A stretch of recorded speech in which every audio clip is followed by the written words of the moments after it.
Lógica aristotélica, insistir por quê, do Aires Almeida. Alguns professores de filosofia têm reagido negativamente às alterações recentemente introduzidas pelas aprendizagens essenciais ao ensino da lógica no secundário, o ensino médio para nós aqui, que é o secundário para eles lá em Portugal. Mais precisamente, seus protestos são contra o seguinte: primeiro, o fim da opção segundo os paradigmas das lógicas aristotélica ou proposicional. Segundo, a passagem da lógica do 11º ano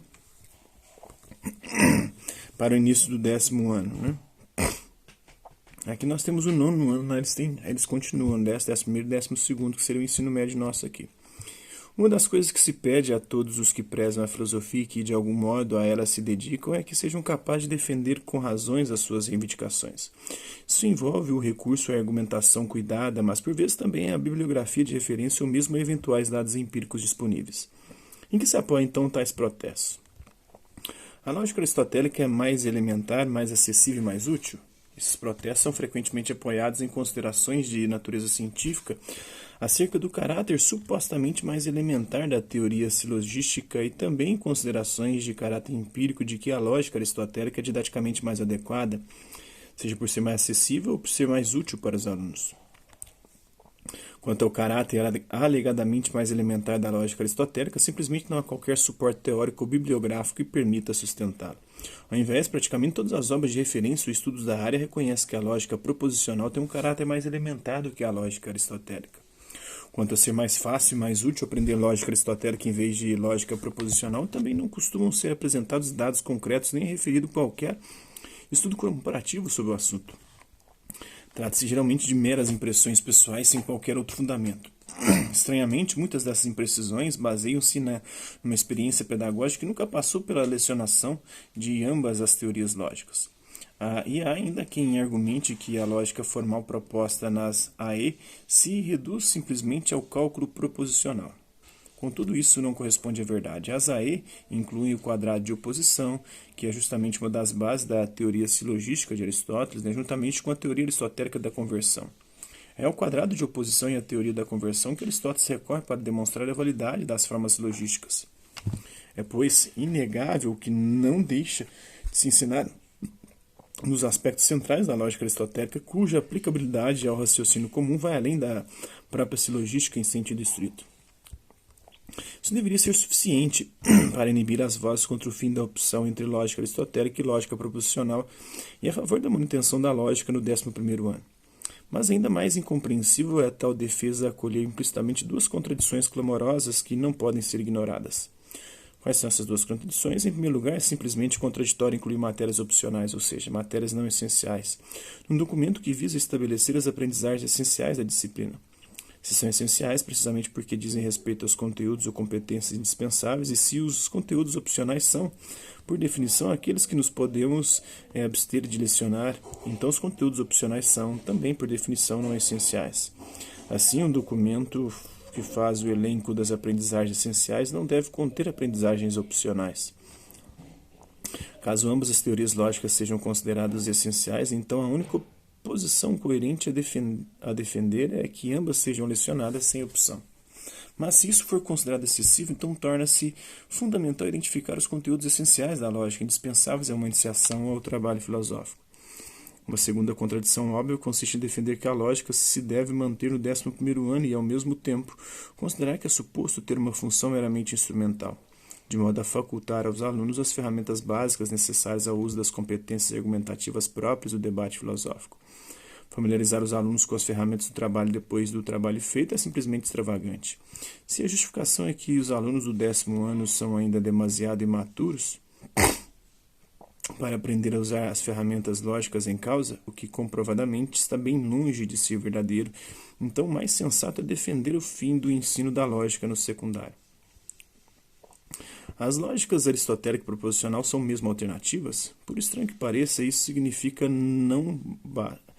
ainda não basta para moderar alguns protestos contra as alterações introduzidas pelas AE em relação à lógica.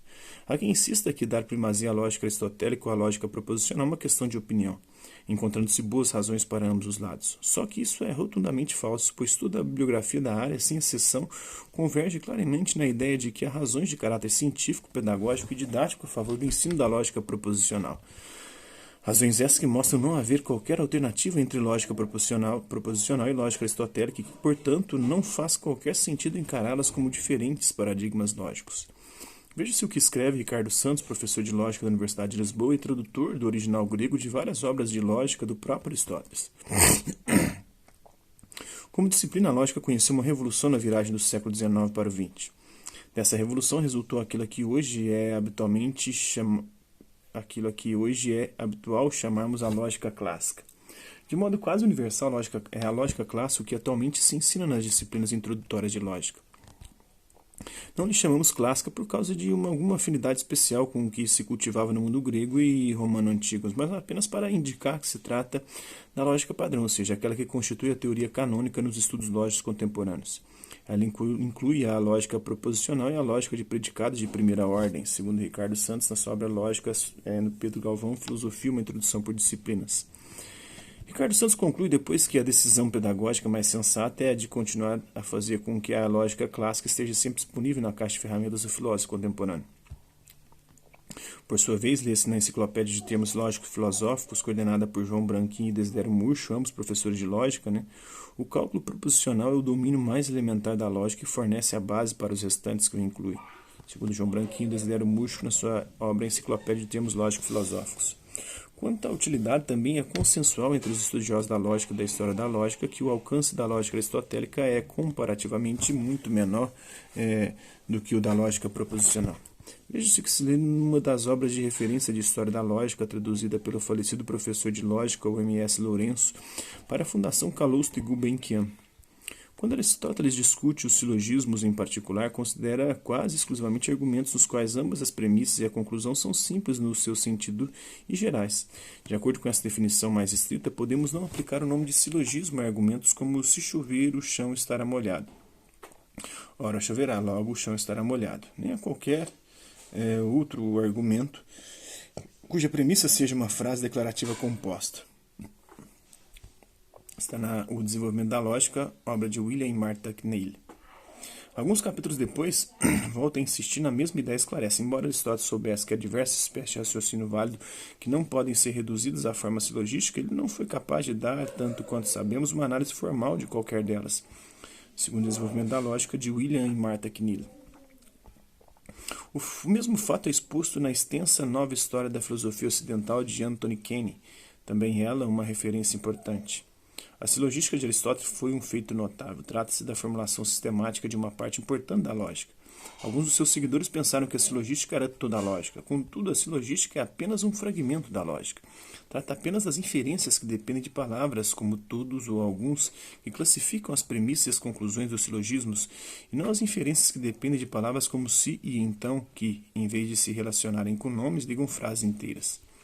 Aristóteles poderá, porventura, ter pensado em algum momento que sua silogística era suficiente para cobrir todas as possíveis inferências válidas, mas os seus próprios escritos sobre lógica mostram que compreendeu que havia muito mais na lógica do que o abarcado pela sua silogística, segundo a Nova História da Filosofia Ocidental, volume 1 de Filosofia Antiga, de Anthony Kenny. Tanto que Kneale como Kenny destacam a incapacidade da silogística aristotélica para dar conta dos raciocínios condicionais. Por sinal, a principal característica da argumentação comum e do raciocínio filosófico científico, em que se recorre constantemente à elaboração de hipóteses e à apresentação de cenários alternativos inerentes à investigação, à especulação teórica disciplinada e às situações de incerteza, para que não haja dúvidas, Kenny volta ao assunto no volume 4 da mesma obra. Desta vez, a propósito da revolução na lógica operada no final do século XIX e início do século XX. De fato, a silogística cobre apenas uma pequena parte das formas de raciocínio válido existentes, segundo a Nova História da Filosofia Ocidental, volume 4, Filosofia no Mundo Moderno, de Anthony Kenny. A isso podemos acrescentar o que Simon Blackburn escreve no seu Dicionário de Filosofia, originalmente publicado pela editora da Universidade de Oxford.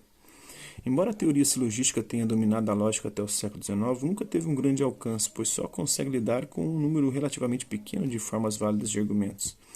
Existiram posteriormente algumas tentativas de argumentar o poder do raciocínio silogístico, mas em geral este foi eclipsado pela teoria moderna da quantificação, que proporciona um maior poder expressivo com menos complexidade, segundo Simon Blackburn, no seu Dicionário de Filosofia. E também os estudiosos portugueses da área, como é o caso do professor de lógica Antônio Zilhão, destacam esse famoso esse fato incontroverso a propósito de uma das raras disciplinas da área da filosofia em que os avanços são universalmente reconhecidos. A lógica proposicional e a lógica de predicados constituem o núcleo fundamental da lógica moderna. Com efeito, a teoria aristotélica da inferência pode ser, com toda vantagem, considerada como uma pequena e limitada subdivisão da moderna lógica de predicados, segundo Antônio Zilhão, na 40 lições de lógica elementar. Por sua vez, Desero Murcho corrobora essa ideia e acrescenta: a lógica aristotélica é um marco histórico, pois foi a primeira vez que se formulou a noção de forma lógica, se distinguiu verdade e validade e se sistematizaram as relações lógicas entre proposições. A lógica aristotélica tem hoje um interesse meramente histórico, porque foi ultrapassada pela lógica clássica, no mesmo sentido em que a física newtoniana ultrapassou a física aristotélica. Todos os resultados da lógica aristotélica estão integrados na lógica clássica. Os resultados incorretos da lógica aristotélica foram excluídos da lógica clássica. E a lógica clássica apresenta um número astronomicamente superior de resultados corretos, segundo o Desdero Murcho na sua obra O Lugar da Lógica na Filosofia. A ideia que todos esses autores permitem reforçar é que seria incompreensível optar por uma teoria lógica com uma aplicação muito limitada às restantes aprendizagens essenciais da disciplina. Dificilmente os alunos se irão defrontar com silogismos ao discutir o problema do livre-arbítrio, as questões éticas de filosofia política, da possibilidade do conhecimento e assim por diante. Pelo contrário, a lógica proposicional não só tem aplicação em praticamente todos os temas e problemas contemplados nas restantes aprendizagens essenciais da disciplina, como os argumentos usados nessas áreas têm uma estrutura proposicional e não silogística. É isso que se passa para dar apenas alguns exemplos com os argumentos sobre a existência de Deus, com o argumento central de Popper a favor da falsificabilidade das teorias científicas ou com os argumentos céticos e os argumentos de Descartes acerca do conhecimento, todos eles de caráter proposicional e não silogístico. A lógica silogística pouco ajuda pode dar aos alunos na discussão de tais temas e problemas. É, portanto, também uma questão de coerência metodológica com implicações didático-pedagógicas sobre a aplicação das competências inscritas no perfil do aluno à saída da escolaridade obrigatória. Não é, pois, por acaso que a parte da lógica proposicional contemplada na ZAE corresponde ao que se encontra em todos os cursos introdutórios de lógica em todo o mundo, pois é a lógica proposicional que proporciona os elementos básicos e essenciais do raciocínio lógico e fornece as principais ferramentas para o desenvolvimento das competências críticas fundamentais. Se dúvidas houvesse quanto a isso, bastaria consultar a extensa bibliografia introdutória da área, como se pode ver no resumo apresentado no quadro seguinte, que no caso inglês se refere às obras mais populares e os autores dos autores mais prestigiados internacionalmente. Obras de caráter geral didático ou introdutório, em língua inglesa, apenas obras de referência. Harry Gensler, Introdução à Lógica, inclui tanto a lógica aristotélica, silogística, como a lógica proposicional. Inclui apenas a lógica silogística, não tem nenhuma, Em inglês tem a Introdução à Lógica, do Irving Cope, tem uma introdução aos elementos da lógica, a lógica elementar, de Wilfred Hodges, tem o Peter Smith, uma introdução à lógica formal, tem a lógica para a filosofia, do Theodor Sider, do Graham Forbes, tem a lógica moderna, do Volcker, tem o Halbach, o Manual de Lógica, o Greg Restall, Lógica, o Bill, Lógica, o Básico, tem o Bergman e o Moore, o livro da Lógica, tem o Gutenplan, as linguagens da lógica, e a lista poderia continuar. A mesma coisa em outras línguas, em português, todas as conhecidas, Tem o do Antônio Zilhão, a lógica 40 lições de lógica elementar, tem o Desdero Murcho, O Lugar da Lógica na Filosofia, o Newton Smith, a lógica, um curso introdutório, tem o Augusto Franco de Oliveira, a lógica aritmética, tem o Graham Priest, lógica, Ricardo Santos, lógica também, introdução por disciplinas, tem o João Saágua, lógica para as humanidades, Simon Blackburn, Pense, uma introdução à filosofia,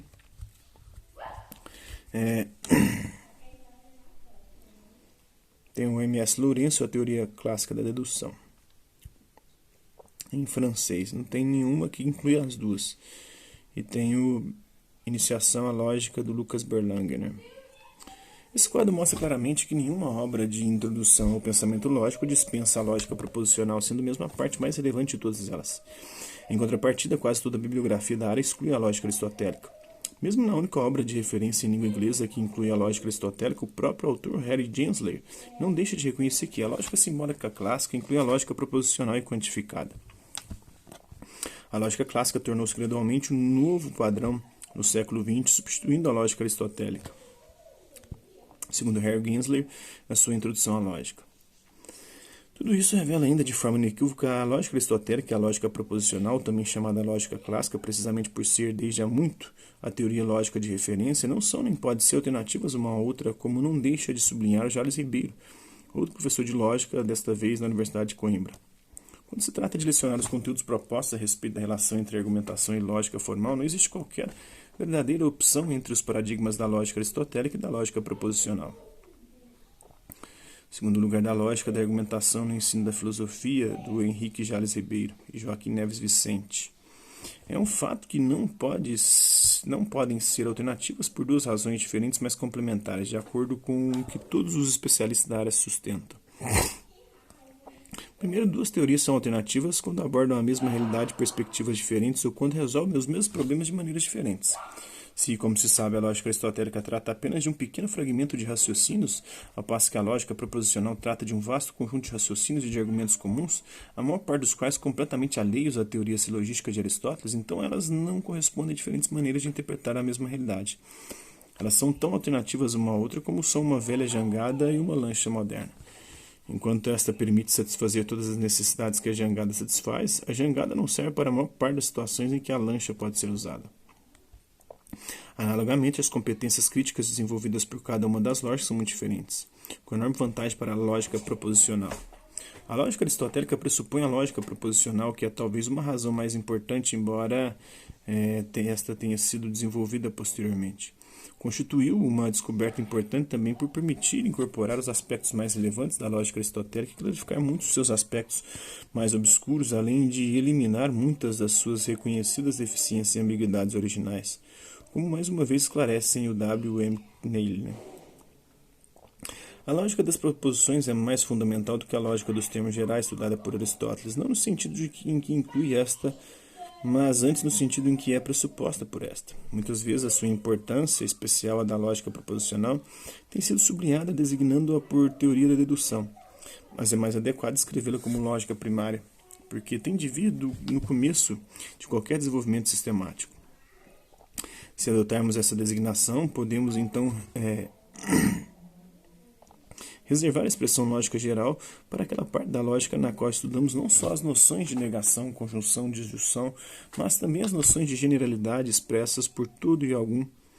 A lógica geral, definida deste modo, inclui a lógica primária ou não geral e não pode ser desenvolvida sem ela, enquanto a lógica primária pode ser apresentada como uma teoria independente. Dentro deste esquema, a silogística de Aristóteles aparece como um fragmento da lógica geral, no qual os teoremas da lógica primária são supostos sem serem explicitamente formulados, segundo William e Martha Kneill no desenvolvimento da lógica. É, aliás, amplamente reconhecido que, por parecer menos inteligível a um primeiro olhar, a lógica aristotélica levanta mais problemas didáticos e suscita mais dúvidas substanciais aos alunos, exigindo um apreciável recurso à memorização, que a lógica proposicional torna praticamente dispensável.